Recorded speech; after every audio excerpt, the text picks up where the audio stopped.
This is a Renegade Media Network podcast. I've got an all-new promo code for the Zippix Toothpicks site over at zippixtoothpicks.com. You guys know I love these. I was the first podcast to have these guys advertise for them because I actually reached out to them. I already used the product. I might as well see if they want to be a sponsor, and they agreed to. So that should tell you a lot about what good guys they are over at zippixtoothpicks.com. They are flavored nicotine toothpicks. Do you remember those cinnamon flavored toothpicks you would get when you were younger? This is like the adult version. They got nicotine in the toothpicks. They are quite good. And it's a cheap alternative to smoking, dipping, vaping. Guys, please quit vaping. It looks ridiculous. These toothpicks, however, do not, and you don't have to go outdoors or be awkward. You can stay in your office, you can stay in the bar, you can be in the plane. Any of these places, you can have the toothpick. No one cares you got a toothpick in, and you're getting that nicotine fix that you might crave. So, zippixtoothpicks.com, promo code COUNTERFLOW. Promo code COUNTERFLOW will get you 20% off of your order, and you will love these, I promise you. Go check them out. You are now listening to the Counterflow Podcast, a place for dissonant voices and unapproved opinions. You get split in fucking half, but I call the hologram graph. But I am the center inside the placenta of math. You clash with cyanide gas and die fast. Rhythmical equivalent of solids, liquid and gas. We smash your sinus with the power of Lord Titus. But I am the virus inside of the iris of Cyrus. Here is your host and humble narrator, Buck Johnson. What's up, you guys? Welcome back to another episode of the Counterflow Podcast. I'm glad to have y'all with me once again. What a good time I had on the YouTube live stream. I'm going to start calling it Counterflow Live. Very original name. I understand that. And check this out. I came up with it myself. Last night, I had Vin Armani on Counterflow Live. And the thing about these live streams, you can only hear them and see them from the YouTube page. In other words, they will not roll into your normal podcast feed like this episode is. They're only on the YouTube page. You should subscribe to it, and you will find out anytime. If you subscribe to it, anytime there's a live stream, you get a notification. Hey, Counterflow Live right now. Either way, you can always watch them. They're going to be up there after we do them. I've already got another one planned. I'm not going to tell you who it's with, but it's going to be good as well. The one with Vin last night was very, very good. Better than I anticipated, and I thought it would be good from the get-go. But he had a very humble apology for some things that he wishes he would have said differently. And we got into a lot of really cool stuff, a lot of Orthodox Christianity, a lot of symbolism, mysticism versus materialism, a lot of cool stuff. I loved it. And Vin was a very, very good guest. I hope you guys enjoy that. Go check it out and subscribe to that YouTube page. And Vin Armani's name comes up in this interview with my guest because he was quite an influence on Adam Patrick, my guest today. Let me tell you, Adam hosts one of my favorite podcasts called Y'er Talkin Over Me with Adam Patrick. And once I stumbled upon it, I've listened to just about every episode, I think, and he's really good at what he does.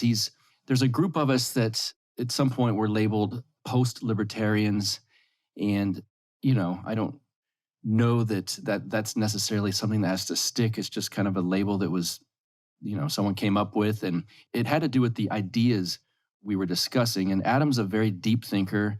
He asks a lot of poignant questions like, well, libertarians, us, we want a society where it's a libertarian society, right? And yet, wait a second, we were just locked up for 18 months and made to wear masks. And how do we get to a libertarian society when what we just went through was cheered on by so many people? And so there's a group of several other podcasters, including Adam and myself, kind of a DM group. And we have a lot of discussions on this, very open discussions, which is a good thing. And just kind of discussing things like what Adam calls praxis, basically, which means how do we take this theory and now put it into action? And even if you had an idea, obviously 2020 probably should have changed how that might work, right? And it's a great group. It's free of some of the autism that some of the liberty space can have at times.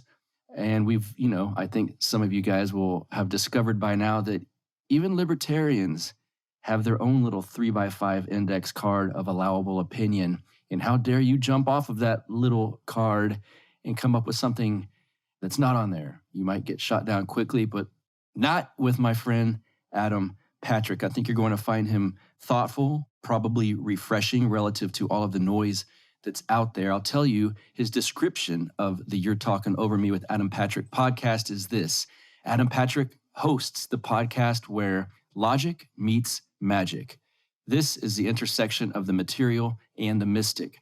We are changing the conversation on individual liberty and economic freedom. Well, let's see if we can change that conversation as well. Get right to it right now with my guest from the Y'er Talkin Over Me podcast. I've got Adam Patrick on the show for the first time. What's up, Adam? What's going on, my brother? Well, I'm glad we can finally do this. I started looking through your episodes today to see which ones I had played, and I discovered I first heard you when you had Jason Stapleton on. And I remember thinking, I don't know how I heard about it. Maybe he tweeted it out or something like that, and I found it, and I was like, never heard of this guy. And after like 10 minutes, I was like, shit, he's really good. So I'm glad we've... Hopefully you're talking about Jason there, not me. No, you. I already knew Jason was good. So I'm glad, we've kind of developed a friendship through Twitter and whatnot over the last several months. I'm glad to get you on here. What do you tell my audience whatever you want to tell them about what you do, including podcast, not podcast, real life, whatever you want. Sure. I've been in the bar and restaurant industry for a little over 16 years now. And that was after I got out of the military. Back 2005, I was bouncing around doing a bunch of different odd jobs and ended up in the restaurant industry and just found that was a way I could not just make money, but really make it into a career. I mean, I've owned and operated clubs, cocktail bars, relatively fine dining restaurants, neighborhood pubs. So that's what I do. That's my day job. That's my career. But I'd always wanted to do radio or, honestly, what I really wanted to do was like film production, do something with writing or directing films. But apparently that requires a lot of work. And, unfortunately, when you're running restaurants, you don't have a lot of time. So the podcasting thing was something I'd always wanted to do. And then when COVID hit and my industry was shut down, I mean, I had 2 months off and honestly a bunch of savings, and it was kind of nice.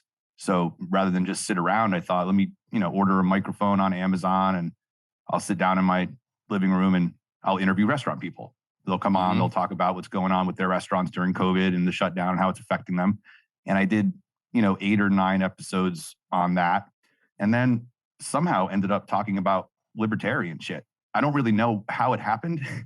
Maybe because I was just calling myself that at the time. And that was my belief system, libertarian belief system, and still is for the most part. So it just kind of found its way in. But the podcast I'd been listening to, I think I'd listened to Russ Roberts' Econ Talk since like 2007, maybe. It was the only show I listened to. And then I was driving back from Seattle, where I lived for a year, in like early 2015, and decided to listen to Tom Woods for the first time. And the first Tom Woods episode I listened to, Jason Stapleton actually plugged his show on an ad. And so, I have 2 weeks to kill on my drive back to Connecticut. And I just found Jason to be so engaging. At that time, I kind of just binged the show. And that led me down learning who Dave Smith was, because Dave actually guested on Jason's show a couple of times when Jason was on vacation. So then I listened to him. And so I'd had this kind of already this Liberty podcast background, and now I had this free time to do it. And, it went from just something I did as kind of a hobby once a week into here we are having these conversations about the, idea and philosophy of libertarianism, which honestly, there are a lot of days I wish I could just kind of go back and not do it, because I never saw this happening. And it seems like a large level of responsibility that I don't feel like I deserve. So I'm just kind of riding the tiger and seeing where it goes. And hopefully it goes somewhere productive. I've had really good feedback, although, a small amount of it, because it's not a big show, but mostly positive. And I appreciate all the relationships and all the people that have come on. It's it's been a very interesting 18 months. Let's put it that way. Yeah, what got you into? You said libertarianism was your political belief system, your philosophy, however you want to phrase that. Mm. What got you into that? I know you said you were in the military until '05, I think. Was that the transition right there? Did the scales lift from your eyes, figuring out what the military-industrial complex is really doing? Well, I'd always been, even when I was maybe junior high school, I started calling myself an anarchist. Mm, And I would call myself an anarchist, but based on like Rage Against the Machine or against all authority, like that type of anarchist. Like, sure. fuck Yeah. the world, burn it down, Mhm. don't tell me what to do. You can't control me. So those concepts, and growing up, like, I'm almost 40. So I think we're probably, maybe you might be a little younger, but close to the same age. That's so Um, nice of you. I'm actually a little older, but thank you. And you- just to make a quick joke and something I noticed, you mean Rage Against the Machine, those type of anarchists that are now pimping their material for Joe Biden, yes, yes, yes, telling yes. people to wear a mask. Got it. Pretty crazy how that kind of worked itself out. But that was, my thing was I didn't want anyone to tell me what to do. And I think when you grow up when you're around our age and you have that 1 foot in the analog, 1 foot in the digital age, you Mhm. still have like that rebellious 90s youth. I think that's the last rebellious generation there really was. And, we played a lot of like, gangster rap and Yeah. Tommy Lee and Methods of Mayhem, and had keg parties in the high school parking lot. And, so I always had that rebellious streak. The military, I joined it because of a girlfriend. So I had no sense of duty or patriotism. I did it to try to keep a relationship going. And then I had a difference of opinion, I suppose, with the military, and they had wanted to, kill women and children all over the planet, and I vehemently disagreed with that. So I decided that I had an opportunity to get out early if I just kind of took a other than honorable discharge. Okay. And I did that, and the COs didn't want me to. Like, I got along with everybody there. It was actually a pretty cool experience, but I just couldn't morally be part of it anymore. So I was willing to take the hit and get out. And so, yeah, you do see stuff there that starts bringing you back to reality, where this blow up the world anarchism now has to kind of face the real world. And I think so I got out in 2005. I think I read Basic Economics by Thomas Sowell shortly after that. Yeah. Okay. And then ended up going to get my degree in economics, and then Ron Paul in 2007. So it was right in that couple of years where everything started coming together philosophically for me. And I was basically at that libertarian, philosophically anarchist, right-wing anarcho-capitalist point pretty much right up until COVID. Never really Okay. questioned it. Said Mhm. all the things that everybody says, parroted all the talking points, read all the books, read all the Rothbard, ran a restaurant in Connecticut named after Murray Rothbard. So, and then never really thought anything else. Just went through that, went through that system. COVID hits, and I went, fuck, maybe I should look into this more rather than just say all the things. So, yeah, Why? that Why? started say again, Why? why question it? Yeah, I mean, because I think 2020, if for the red pilled among us, was kind of an eye opening experience and made Hmm. you change some previous thoughts, I suppose. What was it about that made you think I need to get more into this or read Hmm. further? Well, I think it's easy to talk about libertarian theory when it's not directly affecting your life. So yes, like yes, taxation affects your life. Yes, the wars affect your life, maybe more so people in the military, but they're not, I mean, they're kind of taken as constants. Taxation is just what it is, and we try to fight to eliminate it where we can or reduce it where we can, but it's just something you sort of deal with. And then, when your industry's shut down and people are locked in their homes, it's like, oh, this is happening to me now. This is really happening to me. And so where did these ideas or these principles of libertarianism get me? They got my industry shut down. They got me locked in my house. Now, I'm in a position financially where it didn't really matter, but I'm seeing all my friends and colleagues, people I've worked with for years and years and years, lose their homes, lose their businesses entirely, not be able to open back up again. It was just, when it hits you, you realize that you can't just keep saying these things anymore, because what did it do? It didn't stop anything from happening. So it doesn't mean they're wrong. I'm not saying that in any way I'm disavowing libertarianism because something affected my life. It just meant that I needed to actually think deeper or do something or have some sort of praxis to hopefully make sure something like this doesn't happen again. It didn't seem like the words were enough, if that makes sense. It could just be my misinterpretation of them too. I think, humble enough to admit that. Well, I think one thing that surprised me, and of course, now in hindsight, it makes me feel slightly naive, but maybe people's willingness, just normal people's willingness to effectively be agents of the state. And so if, say, you wanted to secretly open your restaurant, you didn't need the cops. To go patrol. You had people that would see you do it, and then they would turn you in. All for free, of course, working essentially for the state. And so I was a little bit taken back by how many people I knew that were willing to not only turn people in that wouldn't stay at home or that kind of thing, but would actually put things out on social media. I hope Austin Police Department has drones flying over the streets in the city to make sure that anyone out and about gets arrested. Stuff like that. That was a little bit disheartening. Did you see that kind of stuff? Did that surprise you? I'm in an area of the country that is relatively insulated from a lot of that. People here, except me, are relatively wealthy. And it's Lower Fairfield County, Connecticut. It's one of the wealthiest counties in the country. And so there were people who freaked out over COVID, but they're generally not as like Karen as other parts of the country were. And so in the beginning, people kind of begrudgingly wore masks, and then it kind of became a habit, and then they kind of stopped after the vaccinations. Like it wasn't really as hardcore as Facebook or Twitter or Instagram would indicate in my little insulated world. But when I would talk to people around the country, what was happening to them, because I'd gotten to a point in the restaurant industry where I knew people all over the world, and especially all over the country here. And they would tell me what they were seeing. And a lot of them, because the restaurant and bar industry, specifically the bar part, it leans progressive pretty heavily. And so I just saw all of these people kind of doing the thing that you said, but they weren't directly affecting my life. Mm-hmm. It just made me reconsider some of those social relationships and say, holy crap, like, are you really for this?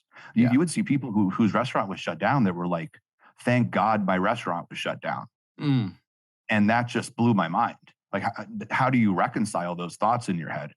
And I found myself not being able to talk to these people anymore, where, I was always kind of a right-wing guy in my adulthood, but seeing how quickly people turned authoritarian in my social circle, yeah, I had to break ties with it. I had to leave so many people behind last year, and it's been incredibly freeing for me to leave all that and move on from it. But yeah, that was probably the way it affected me the most. Seeing people that I've known for over a decade just turn into little baby Mussolinis about something that seemed, maybe COVID was a little bit freaky in the beginning. And then, a month or two in, we kind of realized what it was. Yeah. Or we did. and they did. And it really, they showed their hand, and they continued to do that. They buried in, they dug their heels in, and, and they're still doing it now. Were there people you knew where when you saw that side of them, it was like, I kind of thought I saw a little bit of that in this person prior to 2020 and okay, I was right? Or was it totally shocking? No, the former. Okay. It's a very progressive industry in general, but socially so, it's inclusive. Like you can get into this bartending subculture, and it's very inclusive of people with, differing ideas of self. Let me say it that way to try to be as PC as possible. It's very inclusive. And I always liked that about it. But you can tell within this group, the natural progression is going to be what the natural progression of progressivism is, which is ultimately to force you to accept them rather than just be included in the group, which I have no problem doing, including people in my social circle. A lot of these people were really cool, and they were really nice to me too. But when I saw them, advocate for me to be broke and homeless, well, then, we have to move on separate journeys from this moment forward. Did you have like verbal breakups with friends like that, or just kind of, was it a good time, 2020, just to kind of slowly drift apart and not make any reconnections? Yeah, I while I'm very like kind of milquetoast on Twitter, I was pretty abrasive on Facebook when I was on it. So yes, we did have some arguments, and definitely people who are, pro lockdown, don't kill grandma. That yes, I would get into arguments with that for a minute, and then at some point I just said, you know what, I'm just going to rid myself of this. It's not healthy. Yeah. I don't know why I'm having these conversations. I haven't seen these people in years. I don't know how knowing them benefits me anymore. And it benefited me a lot more just to leave it alone. So yeah, no, I basically walked away, and some of my family, a lot of my in-person social group, I don't talk to anymore. And it's been, for the most part, really positive. I spend more time with my family that I care about. I spend more time with my dogs and my girlfriend. I get to focus on this. I get to meet wonderful people like yourself in this liberty space. It's been, I always try to look at the positive sides of things. And so I don't know if there's like things happen for a reason, but I will just pretend they do. This was a good outcome from all of this bullshit, Yeah, agreed. And I kind of try to look at the bright side of things as well. And you see sides of people, and it kind of should hit you. I hope that, why would I want to hang with that person anyway? There becomes and you would, I assume, understand this. I know we talked before, and you said you do not drink, I believe, anymore. So I assume you would get the feeling of, this person was cool when it was, we're both drunk at midnight in a bar. But that's a big difference between being a good person that at this point in your life you actually want to relate with. And 2020 helped, no pun intended, unmask a lot of people like that. We got to move to just the most trendiest, the most fun topic in our circles to discuss. Well, part of it, we'll say. You are, I think, in the Libertarian Party, yes? Yeah, correct. Yep. Let's describe your feelings on the Libertarian Party. You can do an elevator pitch or get deep, either way. No, it's pretty simple. I think there's not too much to it. It's the community here in Connecticut. There was like maybe 12 members of the LPCT before my little group of friends kind of took it over. So there was no loser brigade that held power here. There was just nobody was in it. So folks like that I've had on the show, like Steve and Jonathan, who are very much aligned with me, they didn't have to take it over. They just signed up and started doing stuff. So this community here, they're already moving in the direction I would want to see the LP move if it could be made national. They're perfectly fine with electing Republicans if they're aligned on issues. They're very focused on local elections. It's exactly what you would want the Libertarian Party to do in theory. They're actually doing it in Connecticut. It's still small. It's only a few hundred people, but it's more than 12. They whenever somebody critiques the LP online and says the LP should do this, like from the point of view of somebody on the right, that's what I see happening in my state, or at least in my county or my community. So it's very easy for me to align with them and get a little bit involved in local politics. I think local politics is very important. And one of the best decisions I think LPCT made was, and I don't know if this will last because it's, I think, a year or two away, not to run somebody for the governorship and to focus just entirely local. Really? Okay. That kind of shows the direction and the mentality of these very mature individuals. A lot of them have families. A lot of them are God-fearing, church-going people. They're exactly what you would want. What I see happening around the country when I go on Liberty Twitter with all of these infighting in this county and that state, I just don't have that experience here. It seems to me all of the rest of the country it's like embarrassingly bad. Mm-hmm. And I would be out in a heartbeat if it ever turned into something like that, because we're grown adults. I don't have time for arguing on Zoom calls with loser brigade people for 3.5 hours. It's just a complete fucking waste of my time. So yeah, I'm lucky to be involved in it, and it's been a good experience. But north of that, like getting into state or like national elections, I just don't have any interest in it at all. I mean, other than just seeing how it plays out, I wouldn't ever get involved. I think it's a complete waste of time. I would absolutely be focused on the Republican Party if I were going to do anything above the state level. That to me is kind of a no-brainer. Just for those listening, I don't want to get too inside baseball here. When you say loser brigade, I realize there's a good segment of my audience that knows exactly what you're talking about. Can you explain that really quick for those who are like, why does he keep saying loser brigade? It's just a term that I think Dave Smith came up with to describe his detractors who come at him from, I would say, various points on the left, but I don't really know if there's any cohesive framework that ties these people together other than just not liking that Dave's involved in the LP. It takes away like their little social circle, their little glad hand circle jerk of shit that makes them feel important, never accomplishing anything. So it's just kind of a reaction to Dave, I guess is how I would describe it. And Tom Woods probably, and people generally associated with the Mises Institute. The Libertarian Party, for those listening that haven't been involved in this for a long time, kind of has a feel, and I say this as someone who joined it in 2001, maybe 2000 or 2001, of a very small social club full of people that have been there for quite some time, and they don't really want other people coming into their small little social club. And they're content with continuing to lose election after election after election, so much so that to bring in fresh blood or new blood or try to run things in a different direction, they're very against that. And so that's what the loser brigade type of people are doing that we're discussing. And what they've got a problem with often is there's a segment in the LP now called the Libertarian Party Mises Caucus, whose stated goal is to make the Libertarian Party libertarian again and kind of reignite the spirit that Ron Paul injected into the liberty movement in 2008 and 2012. And those typically, not always, but typically are the better people within the Libertarian Party. And so that's what, Adam, I guess you're lucky, because my experience, even in Texas, is far, far from what you have described in Connecticut. Yeah, I'd be out, like I said, in a heartbeat if it ever got that silly. I don't even, I look at some of the people who are, you know, like against the Mises Caucus, and I'm trying to figure out what it is exactly they think they're accomplishing.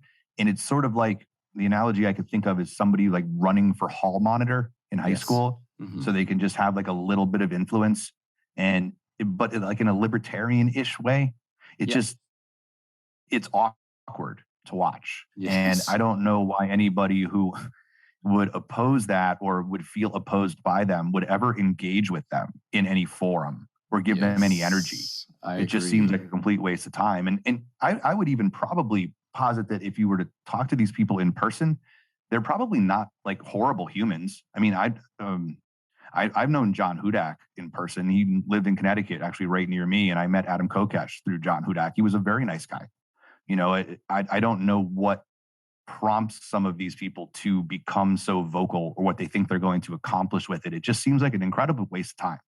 So I don't really get it. I don't involve myself in it. I don't know why anybody else would involve themselves in it. I would just ignore them and kind of move on.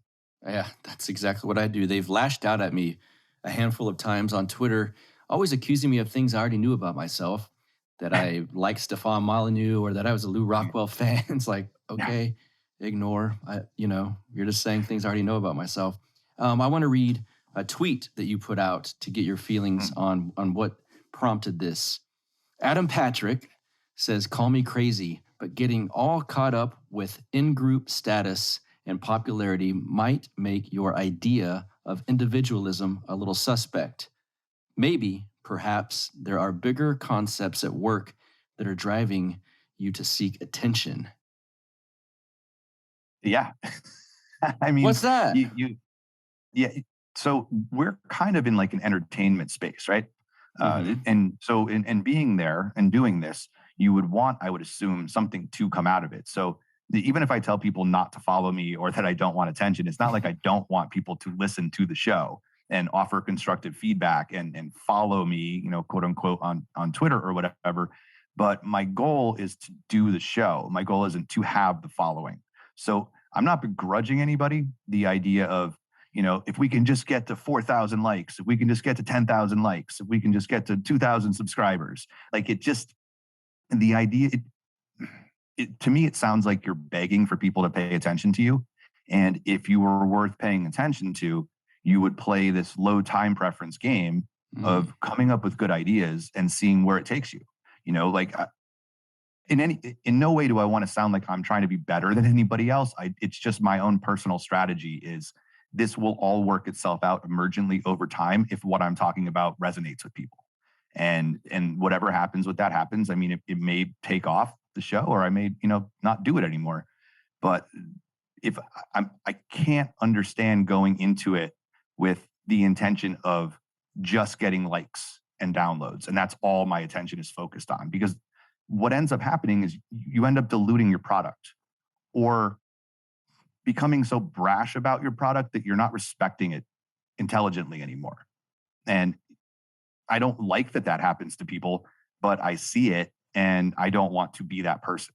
So that was kind of, if you're trying to be an individual, just go be an individual. If what you're looking for is a bunch of accolades from people around you, well, then you can't talk about individualism anymore because you're not focusing on that. You're focusing on this collective group energy, which also, if that's what you want to do, is totally fine. But at least understand it's what you're doing. Don't say you're not doing that or try to justify it in some way. So I hope that doesn't sound too hateful, just my opinion looking at it from the outside. No, I couldn't agree more. The low time preference. It's always preferable, in my opinion. So we can leave that at that. What did 2020 show you are some problems with the libertarian philosophy? Well, I would say, I don't know if there's anything wrong with the libertarian philosophy, right? The idea of being either philosophically anarcho-capitalist, like right-wing anarchist, libertarianism in that direction. I don't think there's anything wrong with it. I think if you want to go live your life like, Yarvin's clear pill or Junger's anarch or an agorist philosophy, and you want to separate from the system and you want to go just be an anarchist or live your life as a libertarian, I don't see anything wrong with that at all. I think that's beautiful. It's when you're trying to involve yourself in the political world that I think there's a huge issue, because I don't believe you can, quote unquote, be a libertarian and also participate in politics if your goal is to actually achieve something in politics. That's where I feel like that is a huge blind spot when it comes to the LP. You're going to go in there with this ideological flamethrower trying to burn down the dragon, and that just doesn't work in politics. Or, I mean, it could. And then if it were to be successful, if you were to actually literally burn the dragon down, well, now you've inherited all the power. If you're successful, which you're not going to be. But if you were, theoretically, now what do you do with it? Now you have all these libertarian principles. How are you going to govern? You're just going to destroy the whole thing? Cool. Well, that's not very libertarian, because that's going to affect a lot of people's lives. There's a lot of externalities and consequences to just ending stuff. But I mean, if you're willing to accept that and do it, okay, I would call you probably more of an accelerationist than a libertarian at that point, which I'm also fucking fine with. I just don't think you can adhere to principles and play this game at the same time. And I'm not advocating anybody should. It's just be very careful with what you're going to do in the political realm, because it's big boy game, right? It's not this kind of thing where you can just go in there like a loser brigade person and think you're going to have any impact. They're going to chew you up and spit you out. So, I don't know if, Dave were to be successful and he were to become president and he were to end the Fed. Cool. I think that would be awesome. I would vote for that tomorrow. Now, what are you going to do after that? What are you going to do with the pushback? What are you going to do when they come at you with, a huge amount of left-wing violence and actual politics? Because if you're somebody like, I don't know Dave personally, I think you do, he's like a really good dude, like a really honest, caring, genuine human being. Well, how are you going to be that and the political guy at the same time? You're almost defeating your own purpose and assuming or conceding the fact that you're never going to win just for the message. Well, then what is the message for? It can't be for accomplishing anything. It can only be for getting you attention, right? There's a huge blind spot there, in my opinion. I have heard people say what you just said, essentially, in the spirit of what you just said, and I've heard the word nihilistic thrown back at them. What do you think about that? Can you elaborate on that a little bit? Without getting too personal and naming names, I'll try. So people like Matt Erickson have said similar things to what you just said. Vin Armani, to an extent, although his kind of take on things is even further in a different field than what you're saying. Let's put it this way. So people that say, look, what's the point of someone like Dave, someone that we all agree is very good at speaking about what we all like here. What's the point of him running for president if he knows he can't win, to spread the message? Well, what's the message going to do? What's the end goal here? What's the end game of what you're trying to do? And just calling that into question, I've heard criticisms thrown back at these people and saying, well, what's your plan then? You're just nihilist. You don't believe in anything. Oh, okay. So I would be the nihilist in this scenario. Yes. Okay. I mean, not from my perspective, but I've heard that multiple times. Okay.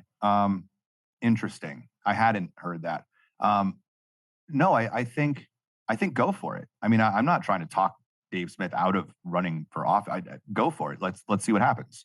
It's the nihilism. So you're just saying give up, I guess, would be the There's thing. something in there. Yes, correct. Yeah. So, well, I mean, I kind of think I sort of touched on it already. Like the idea of, if you're going to not you, but like the King's you, you're going to understand anarchism as being separating yourself from power.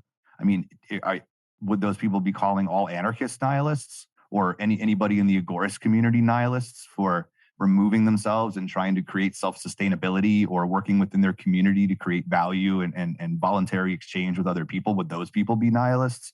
I mean, it seems to me that what we're really focusing on is political theory and political strategy. It's not nihilist to say there's going to be consequences and externalities for your actions. It's just, what are those going to be? Well, Vin has laid out some potential outcomes, and Matt has laid out some potential outcomes, and they're both very strong personalities who are being very provocative in the moment. I don't think it's in any way nihilistic to look at consequences for things.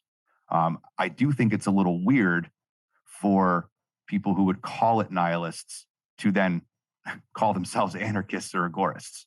That's strange, because there's something very positive about detaching from the system, or not wanting to be involved at all. As much as I would look out for somebody who's trying to take part in it, I would want to guide them through what political theory looks like so they could do a better job at it, so they wouldn't fail miserably.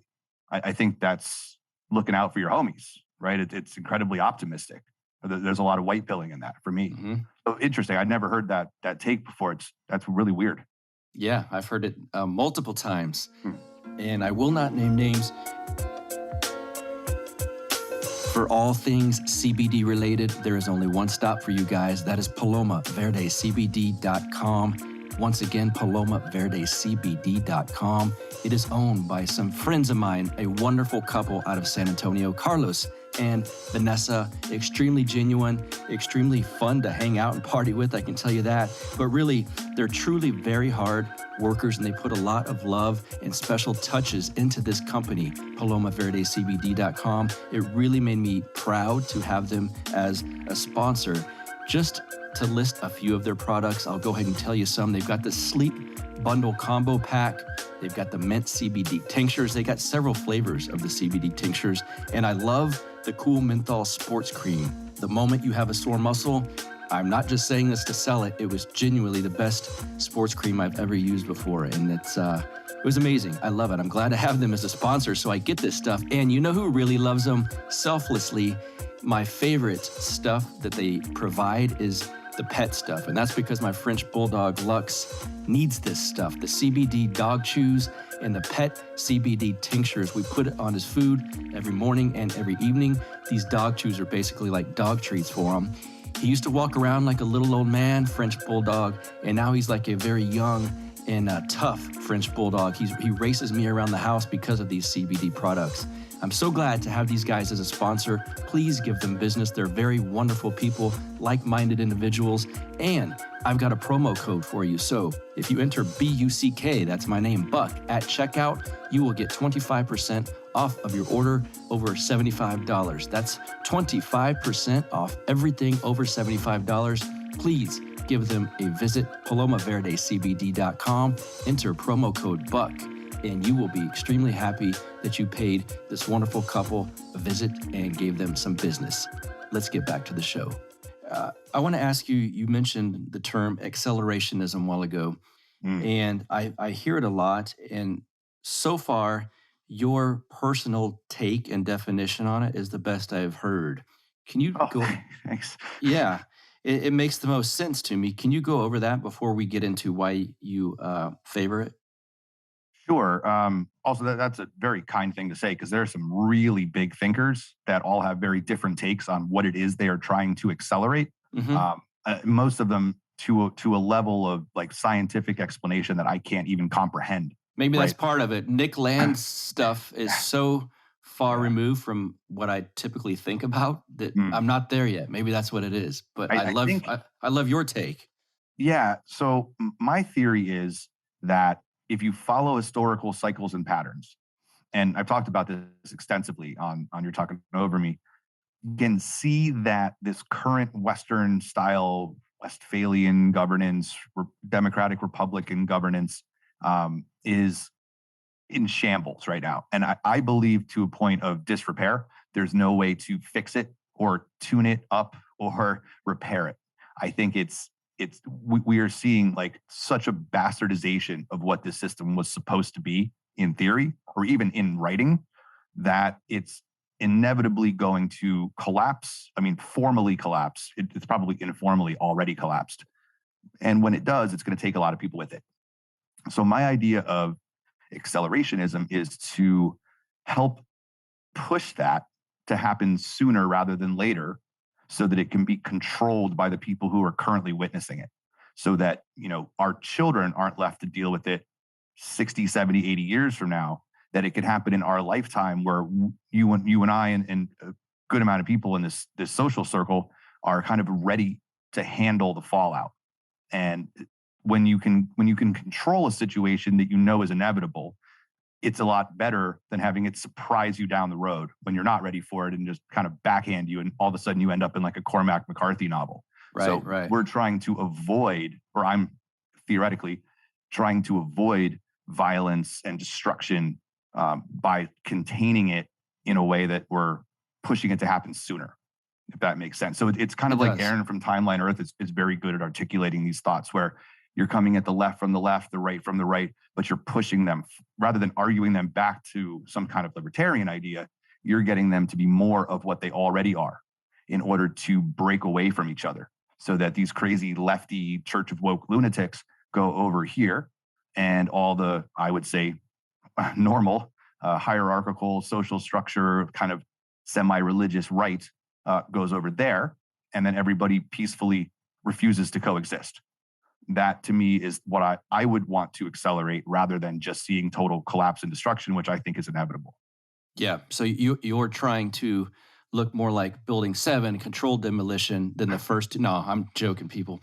Do you believe in the cyclical model of history? Yeah, I'm starting to come around to that. And I did a show on cycles and patterns with Joshua from Our Foundations, just to touch on the ones that people might be more familiar with. But I think the cycle, if there is like an overarching cycle, I think it goes back like 13,000 years or so. I think it's an interesting, I won't say I believe this, but I'll say it's an interesting thought experiment to think that there was some sort of like thing that destroyed humanity when they were at their technologically highest, and then we restarted And now we're following that cycle again. And then within it, there's a lot of little cycles of you see empires rise and collapse, rise and collapse. I have tried to figure out why this idea of cycles and patterns is so important to me. And it has something to do with, I think it was Matt that said the Enlightenment was a mistake. Mm-hmm. And it made me realize that the concept of individualism arises from the Enlightenment. Mm-hmm. And individualism, if you were to go back to like the Dark Ages, people wouldn't understand what that concept meant. They were tribal, they were communal, they were familial. There was a sense of not collectivism, not forced integration, but that you would associate with the people that you wanted to associate with. And there was, of course, a lot of shit with that too, a lot of hierarchical abuse and slavery and destruction, feudalism, whatever.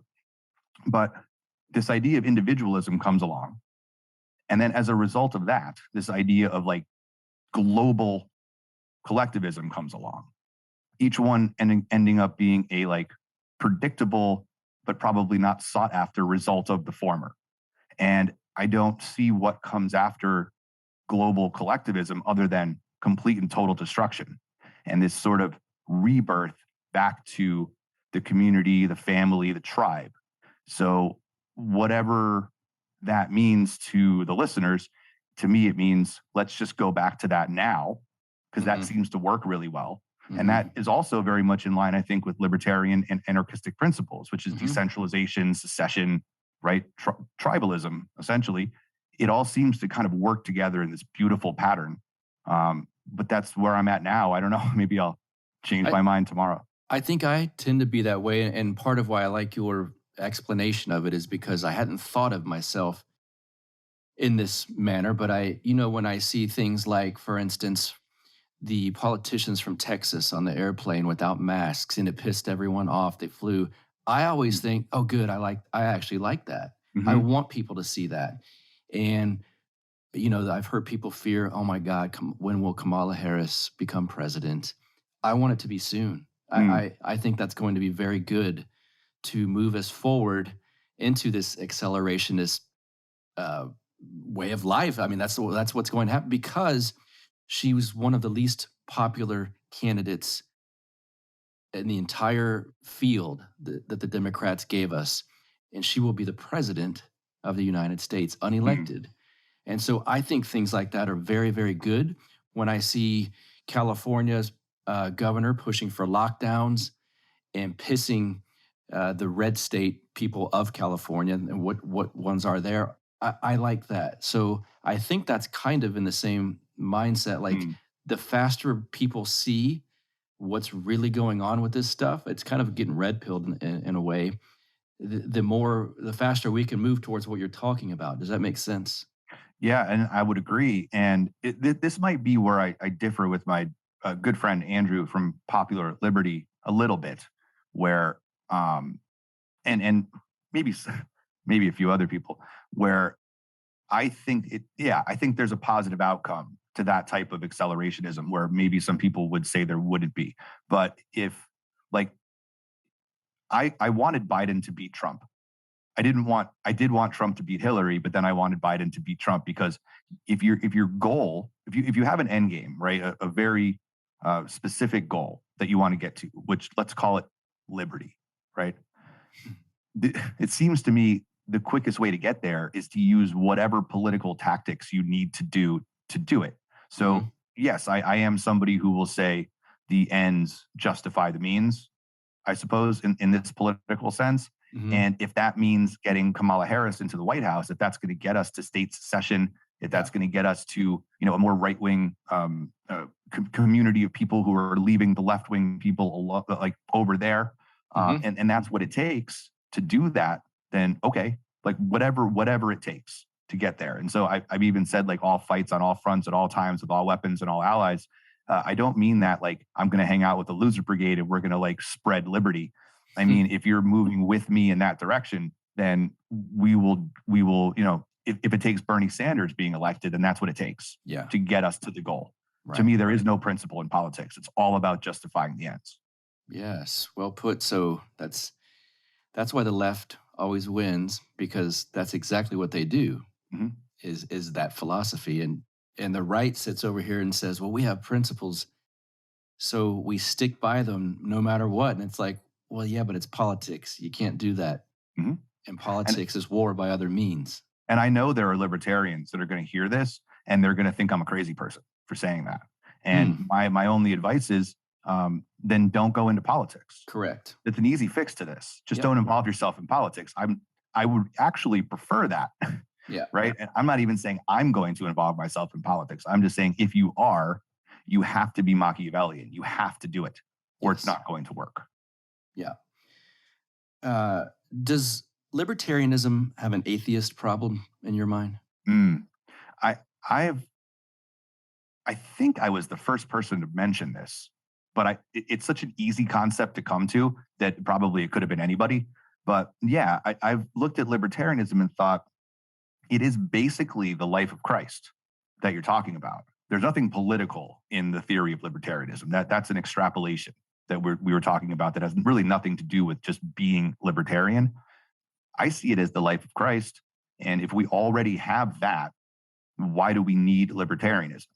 What it seems to me, like following up on that, individualism kind of creates collectivism. I see libertarianism as a reaction to progressivism hijacking the liberal ideal. And so you have this Western idea of liberalism that clearly was hijacked by the left. And libertarianism is this right-wing reaction to go back to some earlier ideal of liberalism, like the founders of the US or, I don't know, some kind of Enlightenment thinker or Hume or one of these people. I just don't think it goes back far enough if it's going to be a reaction to, I think the entire concept of liberalism was a bad idea. And not because it doesn't sound beautiful or it doesn't make me envision a world I'd want to live in, but because I don't think it's tenable for humanity. I don't think humanity wants it. So you have this reactionary philosophy in libertarianism that's trying to get back to something that I don't think is worth getting back to, because I think it would just end us back here again 200, 300 years later. But it does seem to be very atheistic in that way, where if you just want to live your life and not hurt people and take their stuff, well, then you have the Bible for that. So what do you need libertarianism for? I don't understand why it exists in the first place, other than the way that I kind of just described it. Boy, now you said there's going to be some libertarians that hear me and think I sound crazy after you talked about the Machiavellian stuff. Wait till they hear this, Adam. So just, I want to dive just a bit further in this. And I'm not doing a Kathy Newman. So what you're saying is, then I guess you could say libertarianism is just like taking the God out of this philosophy and making it political. And we've heard Matt say that political and religious, there's a lot more overlay and overlap there than he might have first known. Meaning, why have this political structure and these principles written in the platform of the LP or something like this, when basically it is what Christianity and the Bible teaches us? I think that's what you're getting at. Sure. Well, historically, I mean, politics and religion were always intertwined. I mean, they even were in this country, even though the idea of the separation of church and state does not mean that you can't go to church and be in politics. It was the idea of like separating federal government decision-making from that of an overarching church authority. So people get this idea that you can't like be both things, like a churchgoer and do politics. Or even like have prayer in school. That the Constitution didn't say anything about having prayer in school. That's a complete like fabrication. That's not congruent with the separation of church and state. It's just saying that one church doesn't control one state. So historically, all morality is backed by some sort of eternal foundation or a sense of being in the universe. That's where the whole concept of self comes from. I mean, whether people like it or not, that's where it comes from. So I don't think you can separate them. I think when you do separate them, when you don't allow people or call them, crazy sky fairy worshipers or something, you're taking, as the person saying that, you're like taking your own belief system out. And I don't know then where you want to go. And then you end up with these like amorphous blobs of things like we want to spread liberty. Like, what does that mean? I think I know what they think it means, but I don't think it empirically means anything. So I think I'm not even technically that religious. I just see the cycle or the patterns play out of when you remove spirituality or religion or a greater sense of purpose in the world from the human, they find this way to fill that hole with something else. That just seems to be the pattern. And I'd prefer they were to find it in something beautiful than they were to find it in like Fauci. And that's what I just ask libertarians to be careful with when you are promoting the idea of atheism or making fun of God. What you are doing is you are enabling your enemies then to plug into that God-shaped hole a bunch of shit that you would find very distasteful. So why would you want to lend them that? Why would you give them that spoon, feed them that spoon, right? Like, I don't know what the praxis is in that other than you're just trying to be arrogant. Yes, there's a lot of that to it. I want to talk about your series. You did several episodes on the Bible. Talk about those. Yeah, we did. I think we did 7 episodes, Chris and I, and we really only touched on the book of Genesis. Chris is Chris Manis, who you can contact on Twitter. A unique and beautiful individual in his way of kind of wording things and understanding things. And I had wanted to do it like an exegetical research on all of the texts, like the Bible, the Quran, the Kabbalah, Sufi Islam, and really like delve into all of it and kind of explore how these texts were written to the people in the time that they were written, rather than this sort of egotistical idea that we're living in 2021 and the Bible was written for me. I mean, and when you really look at, the Old Testament specifically, the writers were trying to control society by teaching them lessons. Now, you can believe that's from the mouth of God, or you can believe it's just somebody telling stories trying to tell society how to not do stupid shit. I think either way, they're very applicable when you look at them that way. It's a better way to analogize the current situation by understanding the fundamentals of why it was written then than it is to think that it's a story teaching you something now. Does that differentiation make sense? Yep. Okay. I think that might be the first time I actually said that way. I wanted to make sure it didn't sound weird. And is that basically, that's what brought you to want to do that series? Yeah. Well, whenever I'm faced with new ideas, and this is, for me, this last year and a half, this resurgence of kind of looking into the God-shaped hole and looking into religion and meaning and magic, like Vin Armani really got me into that mysticism versus materialism. And once I saw that pattern, I couldn't unsee it. And what I want to do with that then is I want to learn why that's something that I see. So that means going back and pawing through these texts and trying to figure them out the best I can. So it's really just me kind of reading a book on the show, right? Like learning as I go and trying to be vulnerable about what it's teaching me. And strangely enough, the feedback I get on that, the positive feedback I get on that small little mini series is mostly from atheists who really appreciate it. So at least I'm bridging a gap somewhere. I think it's the way we approach it, because we swear during the show, like we make fun of things. We talk about, Abraham pimping his wife rather than say it in the way the Bible says it. I find it to be a very accessible way to look at the text. But at the same time, there's a lot of reverence for these ideas too, because they're very important. Have you researched or looked into Orthodox Christianity at all? A little bit. And I plan to do that more if I can ever create some more days in the week. Yeah. But and especially the times that people worship generally are the times I sleep, because I run a bar and I don't go to bed till 5 o'clock in the morning. Yeah. So it's very difficult for me to get to these services and actually experience them. I mean, it's not that difficult, but it's wildly difficult. It does seem to me that of all the Christian sects, that Eastern Orthodox Christianity offers the greatest life hack onto humanity if it's really explored. There's something beautiful about the spirituality and the mysticism and also the veneration of saints that I missed coming up Roman Catholic, but I've had people disagree with me on that too. I try to stay away from like Southern fundamentalist Baptist kind of your one-on-one connection with God sort of thing. I think the tradition and the structure of Eastern Orthodox is very appealing if you're looking for like a key to fix humanity's problems. Again, that might sound a little utilitarian, but that's sort of where I'm at now, and I just need to explore it a little bit more. Before we get out of here, too, you've used the term quite a bit, right wing, and referenced it with libertarianism, and that's kind of been an ongoing debate, especially recently. And one of the things that drives me crazy is to hear libertarians say we are neither left nor right, and I could list several reasons why that drives me crazy. The first being that it's probably not true. Whoever's saying that. That's the most obvious one, I would say.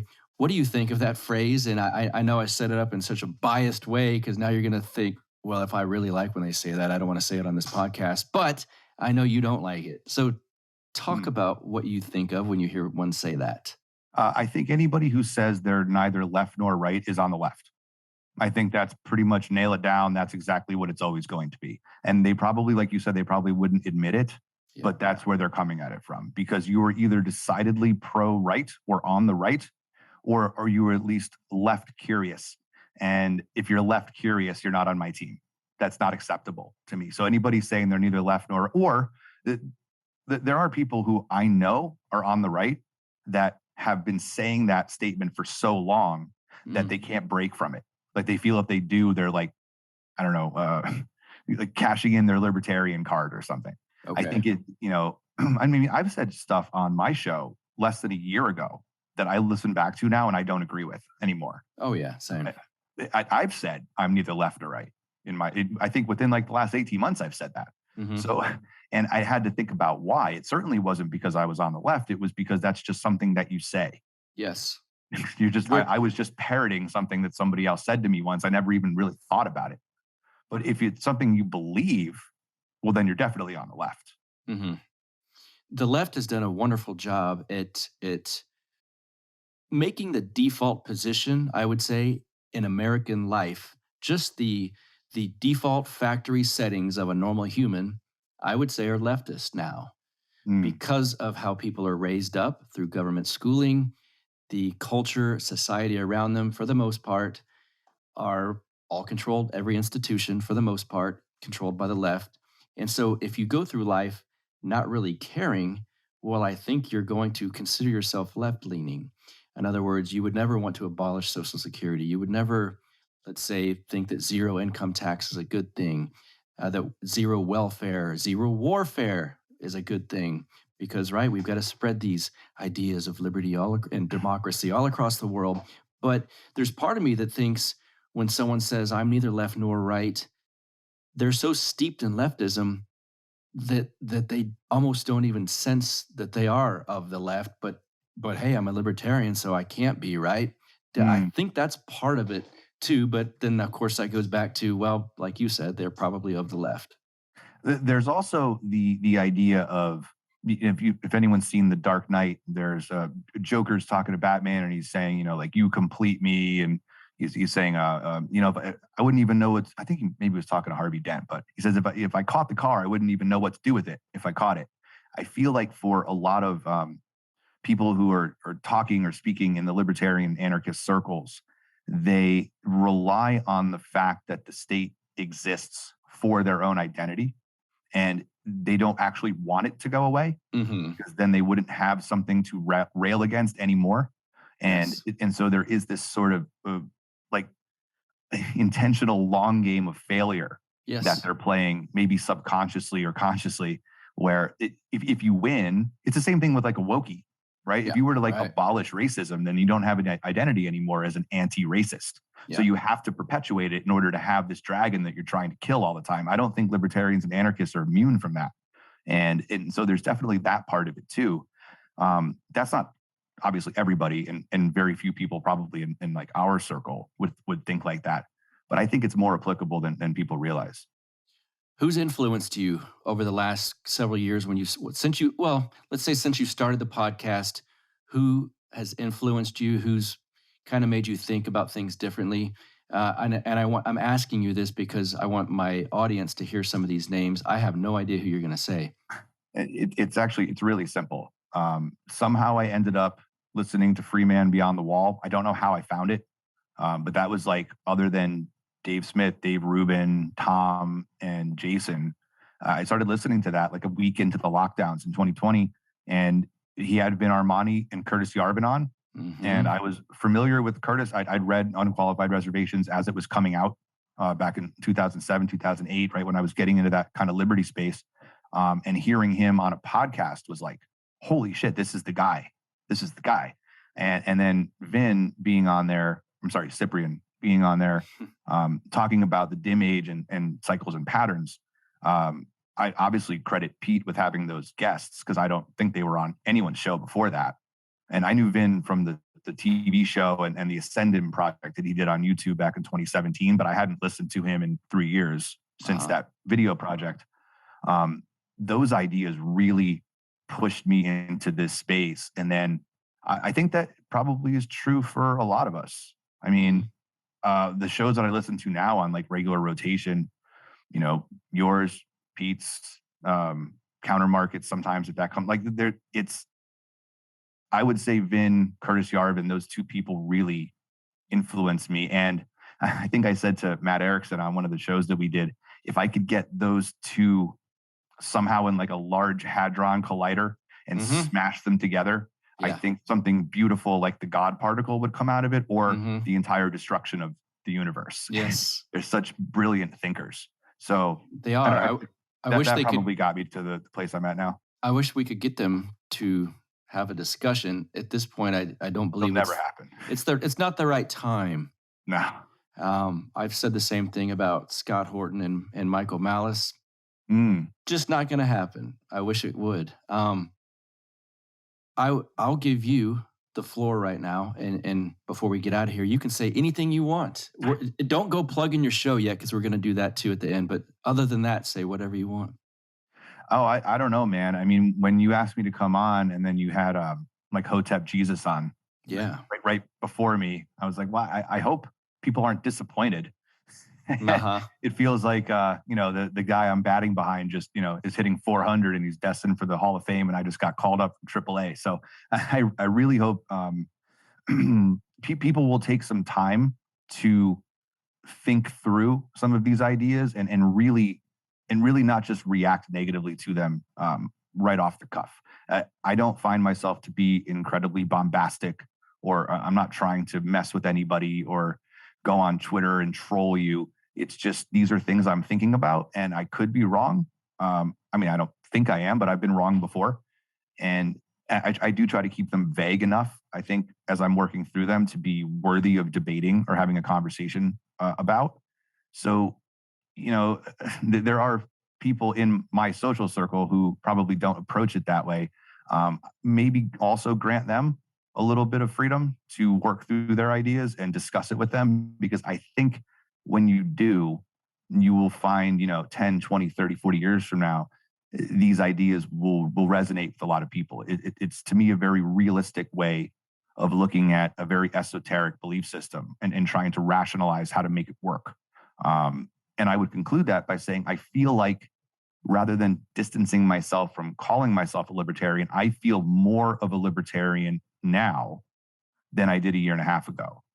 But it's just a different definition than I think a lot of other people would subscribe to. And for the sake of clarity, because I want to make sure they understand, because I know what you were talking about when you say give these ideas a chance, and my friends, give them the benefit of the doubt. Make sure that you're clear on what you mean by that.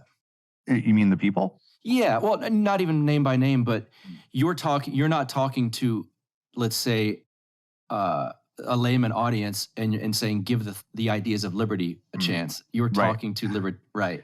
I think anybody who is critiquing something that you built your identity around, unless they are coming at you like, and they're really like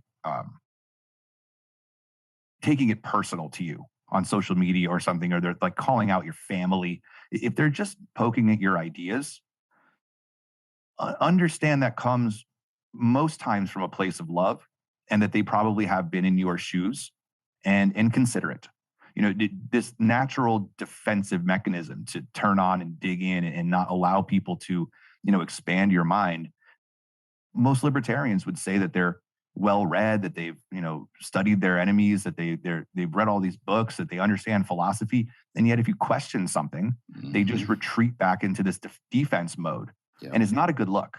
And No. it's not that your detractors are necessarily correct, but it's not a good look to just assume they're wrong and call them a bunch of names when you're not even taking time to read through, understand, and dissect the argument.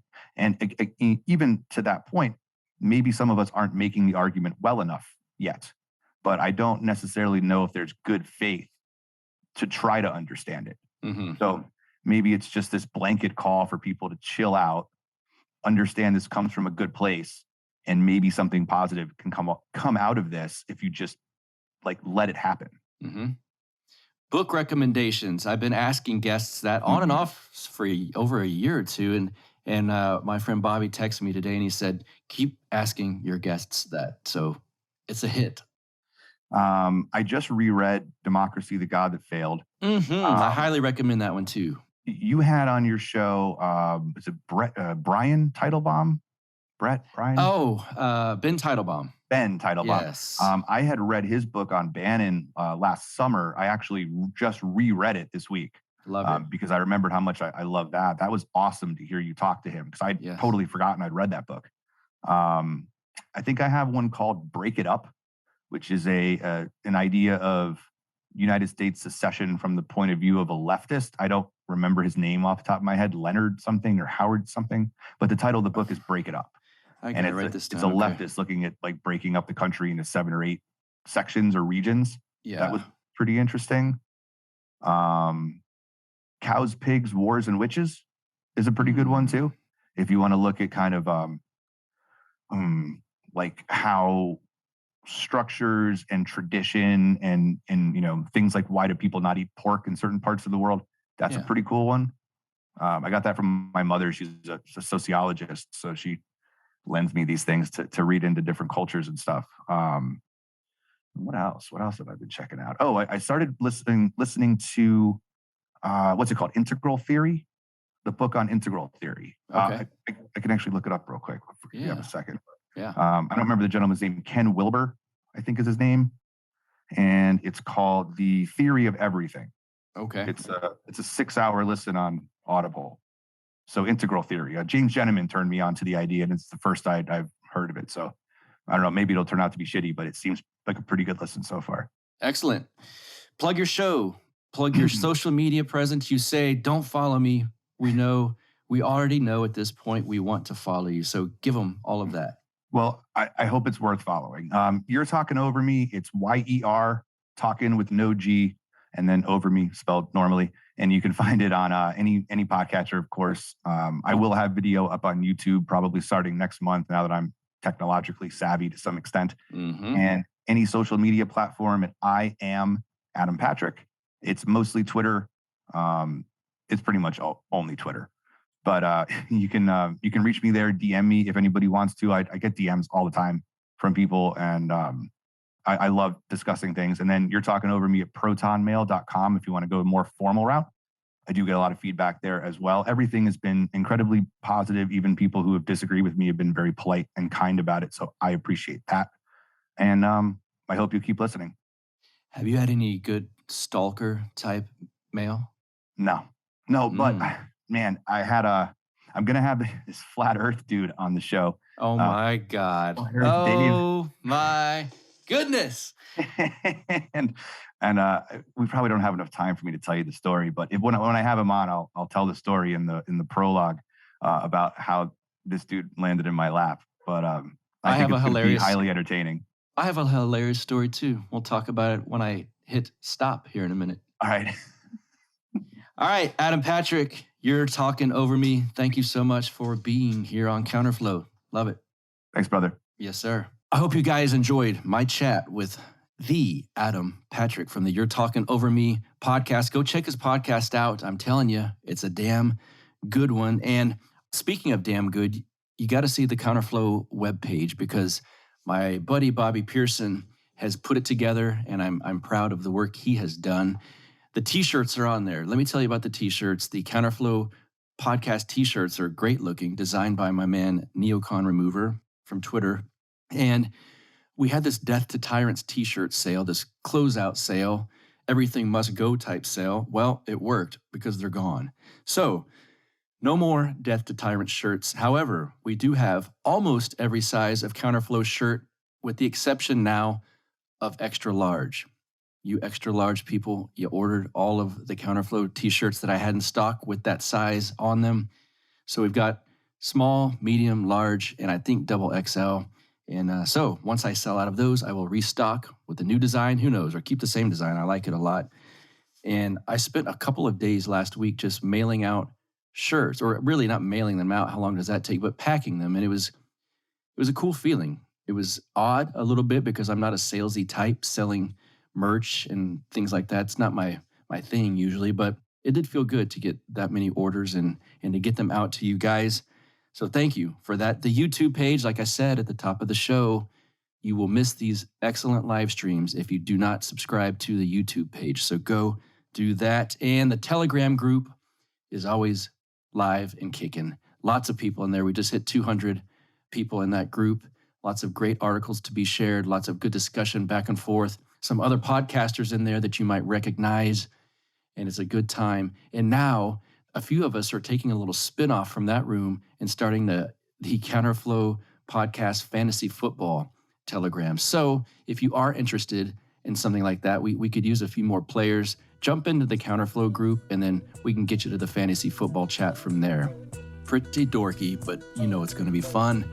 And that's about all I have for you guys this week. Take it easy. Have a great week, and I'll see you next time. You get split in fucking half, till I call the hologram wrath. But I am the center inside the placenta of math. You clash with cyanide gas and die fast. Rhythmical equivalent of solids, liquid and gas. We smash your sinus with the power of Lord Titus. But I am the virus inside of the iris of Cyrus. Like the sound of the Counterflow podcast? Our audio production is provided by Podsworth Media. Check them out at podsworth.com. This has been the Counterflow Podcast, a part of the Renegade Media Network.